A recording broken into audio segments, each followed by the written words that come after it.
Assalamualaikum warahmatullahi wabarakatuh. Perkenalkan, kami dari kelompok 3 CSMP 20B akan mempresentasikan materi mengenai manusia dan ekonomi. Pemateri pertama yaitu saya sendiri, Sliani, dan pemateri kedua yaitu rekan kelompok saya, Pebi. Pengertian manusia. Menurut perspektif Islam, manusia adalah makhluk yang paling sempurna. Ia diciptakan untuk menjadi khalifah di bumi. Konsep manusia dalam Islam yaitu beribadah kepada Allah SWT. Karena sejatinya tujuan diciptakannya manusia adalah semata-mata untuk beribadah kepada Allah SWT. Yang kedua, mendapatkan ujian dunia untuk masa depan di akhirat. Dan yang ketiga, melakukan pembangunan di muka bumi dan tidak berbuat kerusakan. Menurut ekonomi, manusia adalah makhluk ekonomi yang tidak pernah merasa puas dengan apa yang diperolehnya dan selalu berusaha secara terus-menerus dalam memenuhi kebutuhannya. Prinsip-prinsip makhluk ekonomi dalam aktivitasnya itu yang pertama, Homo homini lupus, manusia dan serigala bagi yang lainnya. Yang kedua, Homo homini socius, yang artinya manusia adalah teman bagi sesamanya. Dan yang ketiga, Homo economicus, yang artinya manusia sebagai makhluk yang bertindak dengan penuh perhitungan rasional. Hakikat penciptaan manusia menurut pandangan Islam, yang pertama, manusia adalah makhluk Allah yang paling sempurna. Allah menciptakan manusia dengan kesempurnaan dan keunikan. Yang kedua, manusia sebagai bukti kekuasaan Allah. Yang ketiga, manusia diciptakan sebagai hamba Allah. Dan yang keempat, manusia diciptakan sebagai khalifah. Pengertian ekonomi. Ekonomi merupakan salah satu ilmu sosial yang mempelajari aktivitas manusia yang berhubungan dengan produksi, distribusi, pertukaran, dan konsumsi barang dan jasa. Ekonomi dalam Islam diantaranya mengatur hal-hal seperti cara berhutang, menunaikan zakat, transaksi jual beli, membeli mata uang, melarang riba, cara menunaikan transaksi dengan akuntabel, dan lain sebagainya. Prinsip dan karakteristik ekonomi dalam Islam. Yang pertama ada keadilan dan keseimbangan.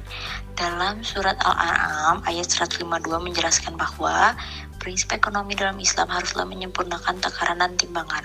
Yang kedua ada sama-sama menguntungkan. Ekonomi Islam mengedepankan prinsip sama-sama menguntungkan dalam transaksi ekonomi. Tidak bisa ada yang saling merugi atau rugi salah satunya. Yang ketiga ada tidak mencekik fakir miskin atau orang yang tidak mampu. Hendaknya orang-orang yang memiliki harta dan ekonomi berlebih tidak sampai menjadikan fakir miskin dan orang tidak mampu semakin sulit dan tidak bisa membiayai hidupnya. Yang keempat ada transparansi atau keterbukaan.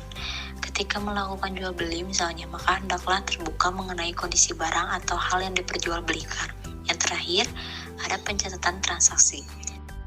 Adapun hubungan manusia dan ekonomi dapat dilihat dari yang pertama, ada ciri-ciri manusia sebagai makhluk ekonomi. Yang kedua, dalam memenuhi kebutuhannya, manusia dipengaruhi oleh dua faktor yaitu intern dan ekstern. Yang ketiga, ada perilaku manusia dalam usahanya memenuhi kebutuhan. Yang keempat, ada kebutuhan manusia berdasarkan kepentingan prioritas, primer, sekunder, tersier. Berdasarkan sifat, berdasarkan waktu, berdasarkan subjek, dan berdasarkan sosial budaya. Adapun faktor penggerak kegiatan ekonomi, yang pertama, kebutuhan adalah segala sesuatu yang berhubungan dengan keinginan manusia, baik itu kebutuhan rohani maupun jasmani yang sifatnya tidak terbatas. Yang kedua ada kelangkaan, adalah suatu keadaan di mana jumlah alat pemuas kebutuhan manusia menjadi terbatas dan permintaan manusia akan alat pemuas kebutuhan sangat tinggi.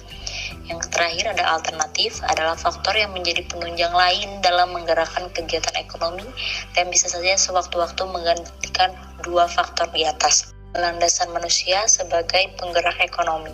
Yang pertama ada motif ekonomi, dorongan atau alasan yang membuat orang mau melakukan tindakan ekonomi. Secara umum ada dua motif ekonomi yaitu intrinsik dan ekstrinsik. Yang kedua ada tindakan ekonomi, kegiatan yang dilakukan untuk mendapatkan keuntungan sebesar-besarnya.